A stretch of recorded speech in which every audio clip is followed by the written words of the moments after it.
बे समाव स्टुडिअ दं आं जेंग्रें नार्जारि।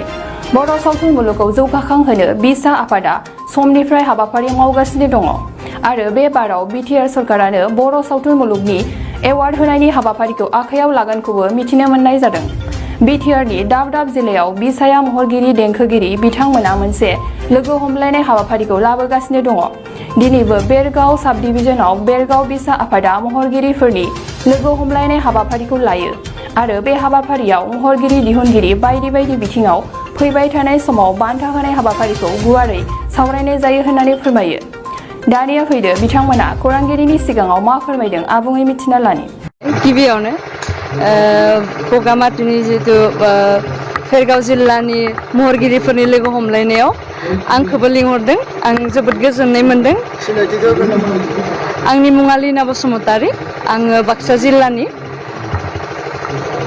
2 बोसोर ओरैनो जिरायनानै थानांदों। माखासे आर्टिस्टफोर जेन'बा जों लोगो हमलायनो मोनाखै आरो जोंनि जितु रोंगौथि बा माबाफोरखौ जों देखायनो चान्सेस मोनाखै बन्द' लकडाउननि थाखायनो कर'नानि बिदिनो जों जिरायनानै थानांगौ जादों। बिनि थाखायनो दा जितु खुला होफिनबाय बिनि थाखाय आगान सुरलांनो थाखाय जानजि खाफ्राफिननाय जादों आरो। सावथुन मुलुगाव थानानै गावखौनो बेसेबां गोजोननाय दं? आङो उन्दैनिफ्रायनो सावथुन मुलुगाव जोबोद गोसो जोबोद गोजोन माने बुहुद मोजां मोनो आङो एक्टिं खालामनानै। एसे एक्टिंखौ दिन्थिनो हागोन नोंनि बुंनाय मानाय आङो 2017आव मोननो हादोंमोन लोरगिदिङा मुभिनिफ्राय। बिनिफ्राय बेस्ट एक्ट्रेसखौ आं लानो हादोंमोन। बे मोनसे बे मुभियाव मोनदों। फैबाय थानाय समाव बबे मोनसे एलबामाव बबे मोनसे सावथुनाव नोङो माने फाव खालामनो सानदों दा बेबायदि दोनथ'वाखै? दा थांनायाथ' ओंखारखांबायानो। दा गोदान जेबो प्रजेक्ट लाथ'नाय जायाखै आरो। जेरै गेमस्रि आरो मानसिनियाव जायो। आङो गुबुननि पार्सनेलखौ आं बुंनो होननानै सानाखै। आं निमाहा बिनाय थाबाय। खुलुमबाय बयबो रादाब बुथुमगिरि नोंथांमोननिसिम।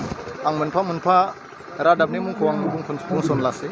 आं बयनिसिमबो आंनि भेरगाव जिल्ला बिसानि गाहाय नेहाथारि जानानै आं नोंथांमोननिसिम आंनि गाहाम हामलायनायखौ बावहरबाय। दिनै जोङो सेन्ट्रेल एबा मिरुनि बिथोन बायदियै जिहेतु गेट टुगेदार लानाय हाबाफारि बिथोन हरनाय बायदियै जों दिनै भेरगाव जिल्ला बिसानि सिङाव थानाय महरगिरिफोरनि लोगो हमलायनाय जा हाबाफारि बेखौ जोङो नैबे बगामाति अदालगुरि पार्ट गोलैनाय बे जायगायाव जोङो लादों आरो जोङो सोब गोजोननाय मोन्दों। जोंनि भेरगाव जिल्ला बिसानि सिङाव थानाय साफ्रोमबो मेथाइ खनगिरि दामगिरि आरो रोजाबगिरि दिहुनगिरि दैदेनगिरि फोरोंगिरि गासैबो महरगिरिफ्रानो बेवहाय बाहागो लाफैदों। आं बेनि थाखाय गोजोननाय मोन्दों। आरो दिनैनि बे सावरायलायनाय बा लोगो हमलायनानै सावरायलायनाय जा हाबाफारि बेवहाय जोंनि साफ्रोमबो आर्टिस्टआ गावबा गावनि गोसोनि खोथाखौ फोरमायलायदों। सोरबा दुखु सुखु माबायदि जों खामानि मावनायाव आवगायलांगोन, माबायदि मावलांगोन इयुनाव, जों आवगायाव माबायदि जाबोदों, दा माबायदि जानाया मोजां, बिनि सोमोन्दै बिथांमोना खोब मोजाङै बुंफोरथिलायदों आरो जोङो आसा खालामदों बेफोरखौ फोसावलायनानै जोङो जाहाथे खामानि मावलांनो हायो। बेफोरनि थाखायनो दिनैनो जों हाबाफारिखौ लानाय जादों आरो। गोबां महरगिरिफोरा भाइरेल जानायखौ नुनो मोनदों। बेनि सोमोन्दै नोंथाङा भाइरेलनि खेथ्रआवथ' आङो मा बुंनो, बे गावबा गावनि खोथा जाहैबाय। माने सोरबाया बिदिजोंबो मोजां मोननाय मानसि थायो, बेखौ जोंहा बुंनांगौ गैया। नाथाय सोरबा सासे सानैनि थाखाय जोंनि सारा माने कालसार बा हारिमुनि जा खामानि मावगिरि महरगिरि गासैखौबो बेयाव लोब्बा गैया आरो बिथांमोनखौ मुं होनो नाङा। आंनि बायदिब्ला सोरबा सासे सानैया बेबायदि गोरोन्थि मावलांदों, बिथांखौ सानबानो जाबाय बा बुंबानो जाबाय। नाथाय गासै सावथुन मुलुगाव खामानि मावगिरिखौनो बेबायदि सानैया आंनिबा मोजां आरो बिथांमोनाबो जाहाथे इयुनाव बेफोरबायदि गोरोन्थि आरो खालामा, मोजां खामानि मावलांब्लानो जाबाय हारिनि थाखाय हारिमुनि थाखाय। आं बेखौ आसा फारिनाय थाबाय। सावथुन मुलुग आरो हारिमु बेखौ बिथांमोना गोबां माने अपमान खालामदों होनना सानोना बिथांमोननि जिथु माने गाज्रि फायदा? औ, बेथ' जोबोद माने लाजिनांथाव जादों। बेखौथ' जों नंखाय होनना बुंनो हाया।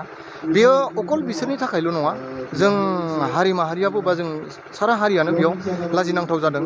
आरो जिहेथु जोंहा सावथुन मुलुगाव मोनसे सिनि आर्टिस्ट एस'सियेसन महरगिरि आफाद मोनसे दाबाय जेला, बिसोरनि सायाव जोंनि महरगिरिफोरनि आफादनि सायाव जोंनि बर' माहारिफ्रा बर' रायजो राजाफ्रा एसे सोनारनानै दङ जे बिथांमोना निस्सय बिथांमोननि सायाव माबा मोनसे इनिसियेटिभ लागोन आरो बेबायदि रायजो राजानि खावलायनाय बायदियै जोंनि सेन्ट्रेल बिसाया सावरायलायनानै बिथांमोनखौ माने बे सावथुन मुलुगनिफ्राय एरख'ना दोननो गोनां जाबाय जाहाथे एरख'ना दोनबाय होननायनि उनाव जे जों बेखौ सानाखै बिथांमोना आरो गाज्रिसिन जाथों बिथांमोनाबो मोजां मानसि जाथों मोजां लामाजों आगान सुरलांथोंसै जि जाबाय जों बेखौ खावलायदों बिथांमोन बायदि मानसिया जुदि थाबाय थायोब्ला बा बिथांमोना जुदि खनले जुदि बेबायदि नांलाय खमलाय फेसबुकनि गेजेरजों बेखौ रायलाय बेखौ बुंलाय अनेक बुंबाय थानाया गाज्रि जादों आरो बेबायदि जानो नाङा खनसेयाथ' माने गोरोन्थि जाखागोन बेखौ जोंबो माने एसां हमस्लाबबाय थायाखैमोन आरो खिन्थु जिथु बिथांमोननि बेखौ बे रायज्लायबाय थानाय बुंलायबाय थानाय बेखौ जों अखयज' मोनबाय बर' रायजो राजाफ्रा अखयज' मोनबाय बिनि थाखायसो बिथांमोनखौ बे इनिसियेटिभखौ लानो गोनां जादों आरो जों सेन्ट्रेल बिसाया मोनफ्रोमबो बोसोराव मा होनना बुङो बेस्ट एक्टर एक्ट्रिस मिउजिशियान बा बेबायदि करिय'ग्राफार बेबायदि एवार्ड होनाय जायो बोसोराव बेबायदि प्रग्राम खुंनाय जायो आरो इयारलि नाथाय दिनै 2 बोसोर जाबाय बा 2 बोसोरानो जानोसै कर'ना भाइरासनि थाखाय जोङो लानो हायाखै दा देग्लाय जोङो जोंनि अदालगुरियावनो जानो थांगासिनो दङ जोंनि एवार्ड प्रग्रामा सेन्ट्रेलनिया बिनि आवगायावनो जों भेरगाव जिल्ला बिसानि सिङाव थानाय महरगिरिफोरनि जे एनुवेल कनभेनसन महरगिरिफोरनि बे हाबाफारिखौ जोङो फैबाय थानाय नभेम्बरनि जोबथा दानथिं जोङो लाहैनो सानदों आरो बिनि सोमोन्दैनो दिनै जोङो बे लोगो हमलायनानै मोजाङै सावरायलायदों जों दिनै सावरायलायनानै बिनि थांखिखौ लानानै जोङो खम समनि गेजेराव बिनि मावफुं आफाद बा आरसिखौ जों दानाय जागोन आरो बिनि उनाव जोङो खोब गाजा गोमजायै जों भेरगाव साब डिभिजननि आन्दारावनो भेरगाव सारियालिनि जिथु